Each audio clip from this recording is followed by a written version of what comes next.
Hi, and welcome to our lesson for today. We're going to be doing some practice problems. These are going to cover evaluating expressions, adding and subtracting, and multiplying and dividing real numbers so that we can practice the stuff that we went over in previous lessons. And let's get started. So the first thing we're going to do is we're going to evaluate each expression for a equals 4, b equals 9, c equals 3. So here we're going to get started, and let's go ahead and start with a plus b. So in place of a, I'm going to substitute the 4 because a equals 4.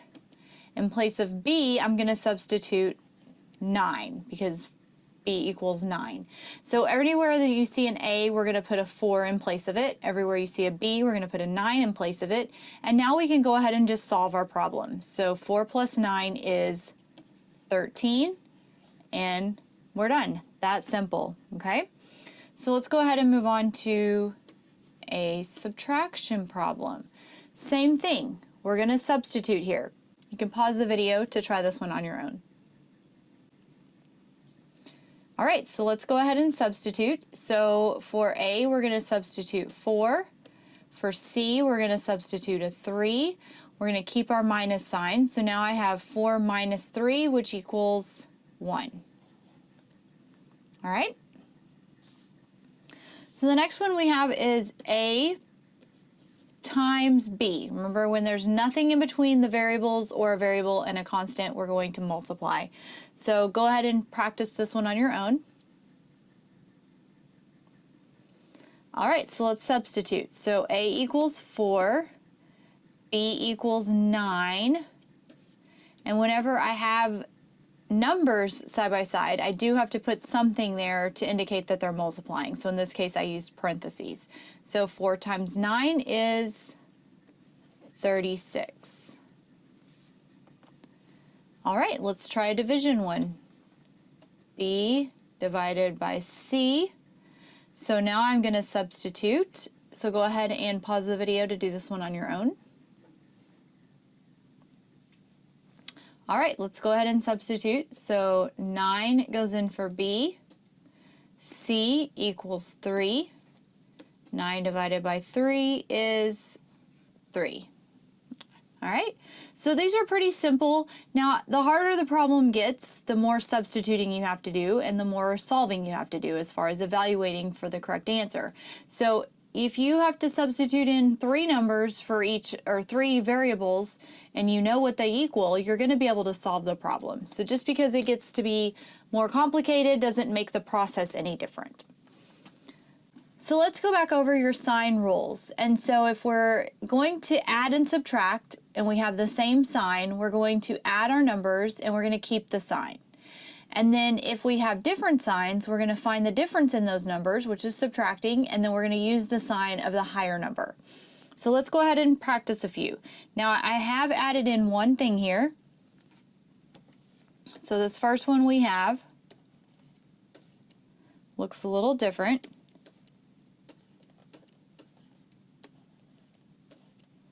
And I threw in a little trick here. So these bars on either side of the numbers tell me that this is what? The absolute value. So the first thing I'm going to do is find the absolute value of 75. So go ahead and pause the video and try this one on your own. Okay, so first we're going to find the absolute value of 75, and the distance 75 is from 0 is 75. The distance 25 is from 0 is 25. However, it has a negative, so does that change the distance? No, it's still just 25 from 0. So now all I have to do is add my numbers. 75 plus 25 equals 100. Okay? Now we didn't have to deal with our signs here because once we found the absolute value, both of our numbers are positive. So we just added them together and kept the sign like normal. Let's try another one.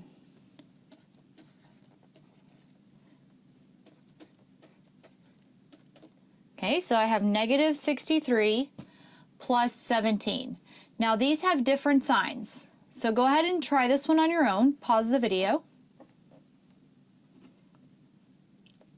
Okay, so now that you've tried it on your own, let's see if you're correct. So since they have different signs, we're going to subtract. And 63 minus 17 is 46. So now we need to look at our signs. And the higher number here is 63. And we're basing that on the fact that 63 is farther from 0 as far as the absolute value. So 63 is the higher number, and it has a negative sign, so my answer is a negative 46. If it helps you to think of it this way, you can think of the fact that in this problem, you have more negatives than positives. So you're going to end up on the negative side of the number line, which means your answer is negative. So just look at it that way if it helps.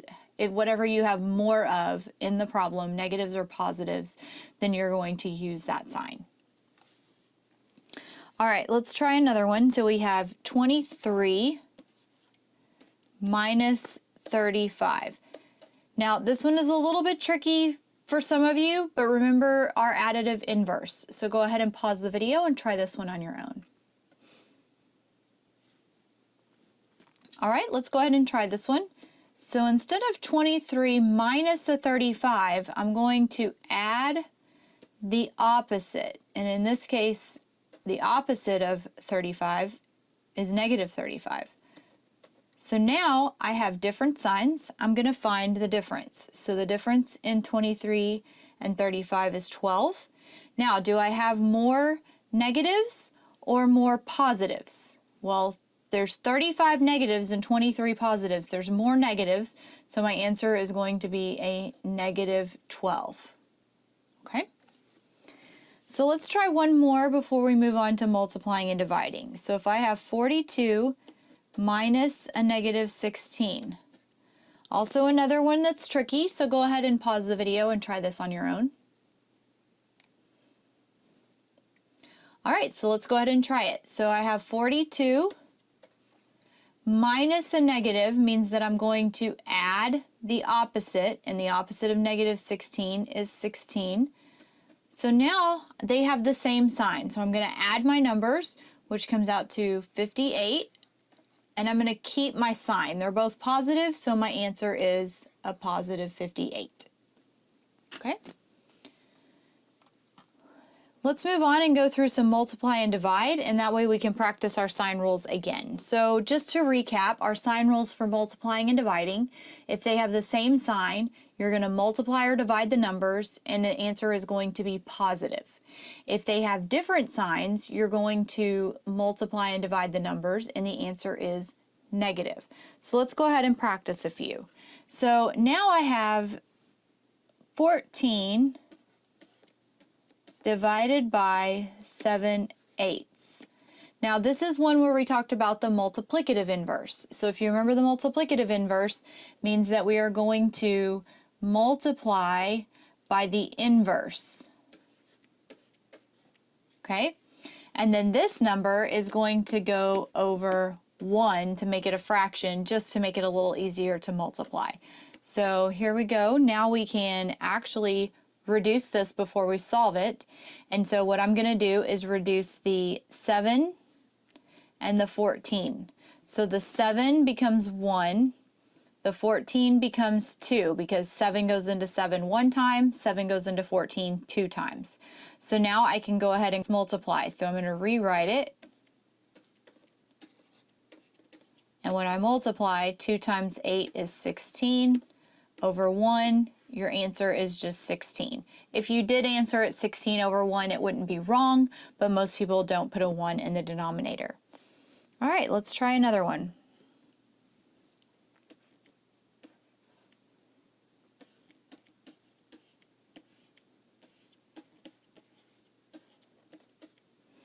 Now this is a little trickier because there's 3 numbers, but I'm going to have you go ahead and pause and try this one on your own.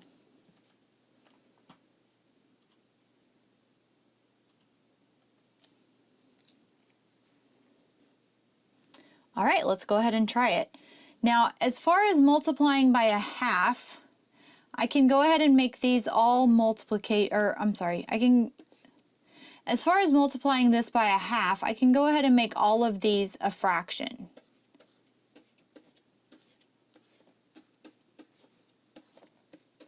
Now, if I want to go ahead and cross reduce, I can reduce my 2 and my 4. So 2 goes into 2 one time, 2 goes into 4 2 times, and I'm going to keep it a negative. Don't forget that negative whenever you change it. So now I can do 15 and 2, negative 2 and 1 are in the numerator, and all my numerators are 1, so I don't need to even worry about writing that. So I'm going to have 15 times negative 2 times 1. Well, 15 times 2 is 30, times 1 is still 30.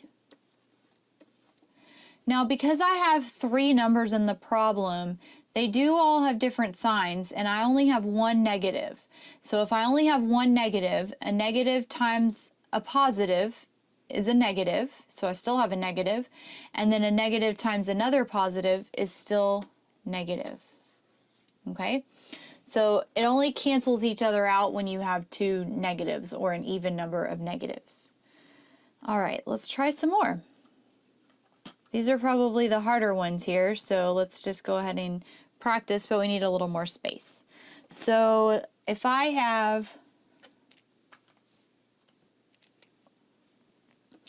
9.6 divided by 0, I'm going to let you pause the video and try this one on your own.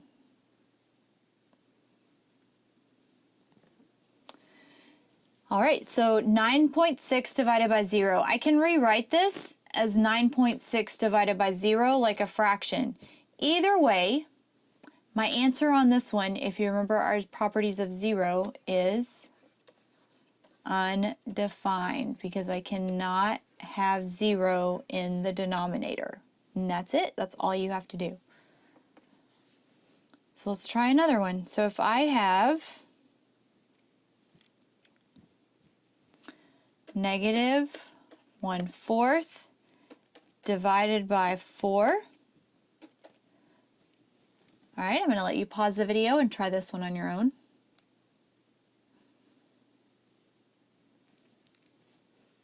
All right, let's give it a try. So if I have negative 1/4 divided by 4, I'm going to do the multiplicative inverse. So I'm going to change it to multiply. And this one's going to flip. So in order to flip it, I'm going to put it over 1. And that's just going to show me that it's a fraction. And so now it flips to 1/4. So now I'm going to multiply. 1 times 1 is 1. 4 times 4 is 16.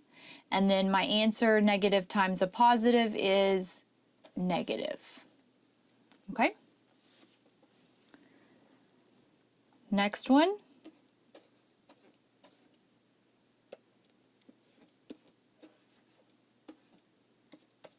All right, I did a little tricky thing for you, so go ahead and try this one on your own. All right, that trick there is the absolute value. So remember, these absolute value bars mean we're going to find the absolute value before we solve. So the absolute value of negative 4 is 4. The absolute value of negative 9 is 9. So now I'm multiplying 4 times 9. Which is 36. A positive times a positive is a positive. So we're going to keep that. And then for our last one, we're going to have 4 times 9 times 1/2. So here's one where it's a little trickier. Go ahead and try this one on your own. All right, so what we're going to do is make our whole numbers a fraction just to make it easier to multiply, excuse me. And here I can cross reduce my 2 and my 4. 2 goes into 2 one time, 2 goes into 4 2 times. So now I have 2 times 9 times 1 in the numerator. And then I have 1 times 1 times 1 in the denominator. All my numbers are positive, so my answer is 18. So this should help you out a little bit as far as practicing some of these problems. If you want to see any more problems, you can leave me a comment below. Otherwise, if you need to see the actual videos over these concepts, you can check those out. They're linked below as well. And if you like our channel, please send us a like and also subscribe, and you can check out more videos as we go. Have a great day. Thank you.